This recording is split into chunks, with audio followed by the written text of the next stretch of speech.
एक वर्दीपोश दहशतगर्द ने अपने सीनियर मीना साहब का कत्ल करने के बाद, सर मैं हरियाणा और मणिपुर के वजीर आला के लिए किसी शायर ने अच्छा कहा था कि कुर्सी है तुम्हारा ये जनाजा तो नहीं, कुछ कर नहीं सकते तो उतर क्यों नहीं जाते। अगर आप जुल्म के खिलाफ आवाज नहीं उठाएंगे तो आपकी दुकानदारी नहीं चलेगी, चौकीदार को तीसरा महाज करेगा। शुक्रिया सर। अदम एतमाद की तहरीक पर बहस, पसमानदा मुसलमानों से ये कैसी मोहब्बत, एक भी वजीर नहीं, असदुद्दीन ओवैसी का मोदी हुकूमत से सवाल। पार्लियामेंट में अपोजिशन के जरिए मोदी हुकूमत के खिलाफ लाई गई अदम एतमाद की तहरीक पर बोलते हुए AIMIM के रुकन पार्लियामेंट असदुद्दीन ओवैसी ने मुल्क में मुसलमानों की सलामती, एक्सा सिविल कोर्ट और नूह तशद्दुद समेत कई मसाइल उठाए। उन्होंने कहा कि मुल्क में मुसलमानों के खिलाफ नफरत का माहौल बना दिया गया है। ओवैसी ने तहरीक अदम एतमाद की हिमायत में बोलने के लिए 11 नकात पेश किए। उन्होंने कहा कि एक RPF जवान ने ट्रेन के अंदर मौजूद मुसलमानों की निशानदेही करके मौत के घाट उतारा और कहा कि अगर आप मुल्क में रहना चाहते हैं तो आपको मोदी को वोट देना होगा। हमारे मुल्क में ये सब क्यों हो रहा है? लोगों को उनके कपड़े और दाढ़ी देखकर कत्ल कर दिया गया। AIMIM के सरबराह ने इल्जाम लगाया कि नूह में मुसलमानों के मकानात गिराए गए, मुल्क का माहौल मुसलमानों के खिलाफ बनाया गया है। मुस्लिम लड़कियों को हिजाब का मसला बनाकर तालीम से दूर रखा गया। ओवैसी ने हुकूमत से कहा कि वो 1991 की इबादत एक्ट से छेड़छाड़ ना करें। ओवैसी ने कहा कि हमारे वजीर दाखिला कल भारत छोड़ो का नारा लगा रहे थे। अगर उन्हें मालूम होता कि ये किसी मुसलमान ने दिया है तो वो ये नारा ना लगाते। ये नारा यूसुफ मोहर अली ने दिया था, जिनका पैगाम गांधी जी ने पूरे मुल्क में दिया था।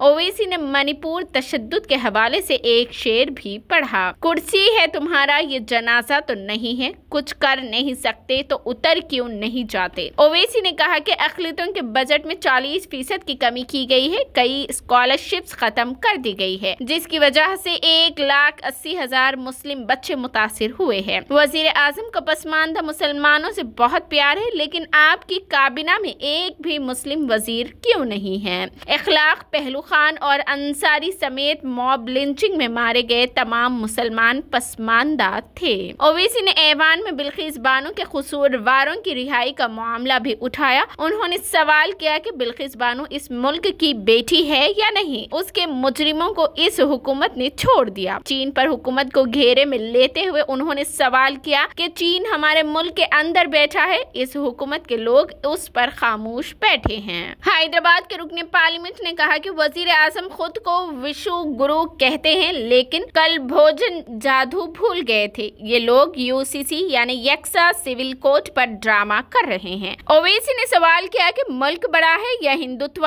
या ग्लोवारकर की सोच बड़ी है। मुल्क में एक दुकानदार और एक चौकीदार है। ये लोग कब तक हम मुसलमानों पर जुल्म करते रहेंगे? जुल्म के खिलाफ आवाज नहीं उठाएंगे तो आपकी कानदारी नहीं चलेगी। सर, हालिया दिनों में हमारे मुल्क में ट्रेन में एक वर्दीपोश दहशतगर्द ने अपने सीनियर मीना साहब का कत्ल करने के बाद ट्रेन के कंपार्टमेंट में जाकर नाम पूछकर, चेहरे पर दाढ़ी देखकर, कपड़े देखकर उनको कत्ल कर दिया। और उसके बाद उसने कहा कि इस देश में रहना है तो मोदी को वोट देना पड़ेगा। मैं हुकूमत से जानना चाहूंगा कि क्या ये अक्सरियती तबके की एक्सट्रीमिज्म और रेडिकलाइजेशन की बेहतरीन मिसाल नहीं है, और अगर है तो फिर हुकूमत इस पर क्या करेगी।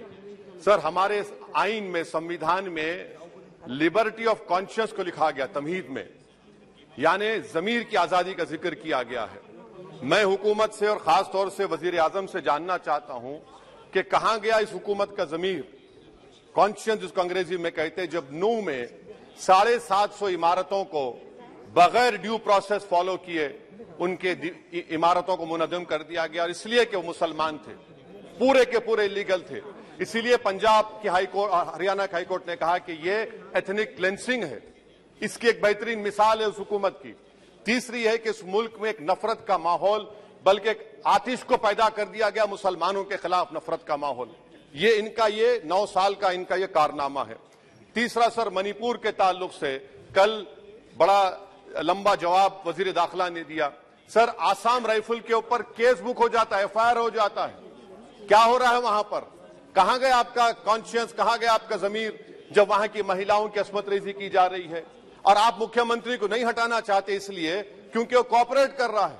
सर, मैं हरियाणा और मणिपुर के वजीर आला के लिए किसी शायर ने अच्छा कहा था कि कुर्सी है तुम्हारा ये जनाजा तो नहीं, कुछ कर नहीं सकते तो उतर क्यों नहीं जाते?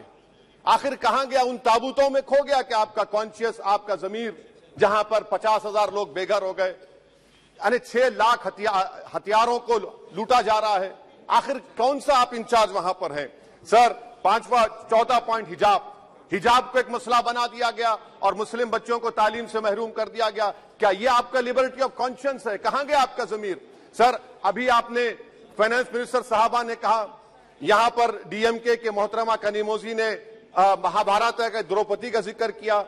मैं ये पूछना चाहता हूं, बिल्किस बानो इस देश की बेटी है या नहीं?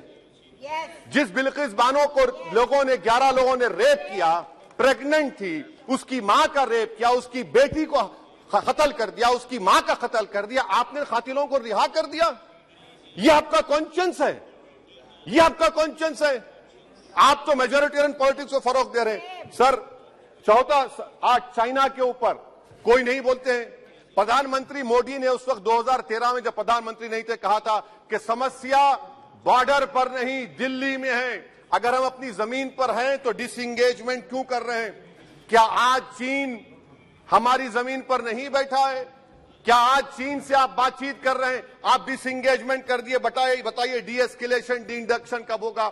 मैं आपके जरिए से हुकूमत को बता रहा हूं कि अगर प्रधानमंत्री ने अहमदाबाद में शी जिनपिंग को बुलाकर झूला झुलाया था, क्या हुआ? क्या नतीजा निकला उसका? चेन्नई दिखाया, क्या नतीजा निकला? सर, इसलिए चीन पर बोलिए, चीन को उखाड़ कर फेंकिए। सर, और एक पॉइंट जिस पर मैं मुखालिफ तायीद में खड़ा हूं, हाई इन्फ्लेशन है इस मुल्क में, हाई अनएम्प्लॉयमेंट है, स्टैग्नेटिंग कंजम्पशन है। इसकी वजह से महिलाओं में हाई एनीमिया लीड कर रहा है। ये हुकूमत इसकी जिम्मेदार है। सर, कुलभूषण जाधव कहां है? पाकिस्तान में बैठा है, आप क्यों नहीं लेके आते? आप विश्वगुरु कहते हैं, कुलभूषण जाधव को भूल गए आप। कतर में 8 नेवी ऑफिसर 1 साल से जेल में हैं, आप नहीं ला सके उनको। सर, और एक चीज, 1991 का प्लेसेस ऑफ वर्शिप एक्ट इस ऐवान में पास किया गया था कि तारीख के जख्मों को नहीं खुरेदा जाएगा। आप खुरोद रहे हैं उनको। मैं आपको इंतबाह दे रहा हूं, वार्न कर रहा हूं, इस मुल्क को 90 के दहे में मत लेकर जाइए। 91 का एक्ट सुप्रीम कोर्ट में जवाब दीजिए कि आपकी हुकूमत 91 प्लेस ऑफ वर्शिप एक्ट की कायम है, उस पर कायम रहेगी। यूसीसी, सर, इस यूसीसी का फॉर्मूला क्या है? एक मुल्क में एक मजहब, एक कल्चर, एक जबान। ये तो डिक्टेटरों का फॉर्मूला है। भारत एक गुलदस्ता है, भारत एक मोजाइक है। यहाँ पर बेशुमार जबानें, बेशुमार मज़ाहिब बोले जाते हैं और हिंदू अनडिवाइडेड फैमिली में। Sir, I am concluding. 8 crore 75 Hindu खानदानों को 3,800 करोड़ डिडक्शन मिला। इसके बारे में आप क्या कहेंगे? सर, मैं कंक्लूड करने से पहले आपको बताना चाह रहा हूं कि माइनॉरिटी वेलफेयर का बजट 40% कम कर दिया गया। पढ़ो प्रदेश, प्री मैट्रिक स्कॉलरशिप कम कर दी गई। मौलाना आजाद फाउंडेशन खत्म कर दिया गया फेलोशिप, और इसकी वजह से 1,80,000 मुसलमान हायर एजुकेशन में गायब हो चुके हैं। सर, मैं इख्तिताम में कह रहा हूं कि पसमानदा मुसलमान से प्रधानमंत्री को बड़ी मोहब्बत है। ये कौन सी आपकी मोहब्बत है पसमानदा, जो आपका एक मुसलमान मिनिस्टर नहीं है वहां पर? इखलाक से लेकर, पीलू खान से लेकर, अफान अंसारी से लेकर लुकमान अंसारी, मॉब लिंचिंग पूरे पसमानदा मुसलमान की होती है। पावर लूम बंद है अंसारियों के, कुरैश बरादरी का कारोबार बंद किया जाता है। स्पीकर सर, मैं कंक्लूजन में, अभी कल हमारे होम मिनिस्टर ने कहा था क्विट इंडिया। अगर इनको मालूम हो जाए कि क्विट इंडिया का नारा एक मुसलमान ने दिया था तो वो भी नहीं बोलेंगे। वो नहीं मालूम था उनको। उसका मैं कंक्लूड कर रहा हूं, उसका नाम यूसुफ मेहर अली था। सर, यूसुफ मेहर अली ने क्विट इंडिया का नारा बनाया, जिसको महात्मा गांधी ने सारे देश में एक पैगाम किया। मैं कंक्लूड कर रहा हूं सर, इस देश में अगर आज क्विट इंडिया करना है तो कहना पड़ेगा चाइना क्विट इंडिया। जो गौ रक्षक है, जिसका नाम मोनू है, वो आपके लिए मोनू डार्लिंग बन गया है, उसको कहिए क्विट इंडिया। सर, जो लोग तुष्टीकरण की राजनीति आप कर रहे हैं, आप हिंदू अक्सरियती लोगों में हथियार बांट रहे हैं, ये आप देश के लिए खतरा पैदा कर रहे हैं। कंक्लूडिंग, इसीलिए हम आपसे अपील कर रहे हैं कि हुकूमत से कह रहे हैं कि आप जो सियासत कर रहे हैं इससे नुकसान देश को होगा। प्रधानमंत्री जब खड़े होकर जवाब देंगे, हम उनसे पूछना चाह रहे हैं, पॉइंटेड क्वेश्चन है, क्या देश बड़ा है या हिंदुत्व गोलवालकर की आइडियोलॉजी बड़ी है? मैं इस तहरीक अदम एतमाद की तायद में खड़ा हूं और हुकूमत की मुखालिफत में। सर एक आधा मिनट सर, दो लोग, दो महाज है इस मुल्क में, एक चौकीदार है, एक दुकानदार है। एक चौकीदार है, एक दुकानदार है। जब जुल्म हम पे होता कोई मुंह नहीं खोलते।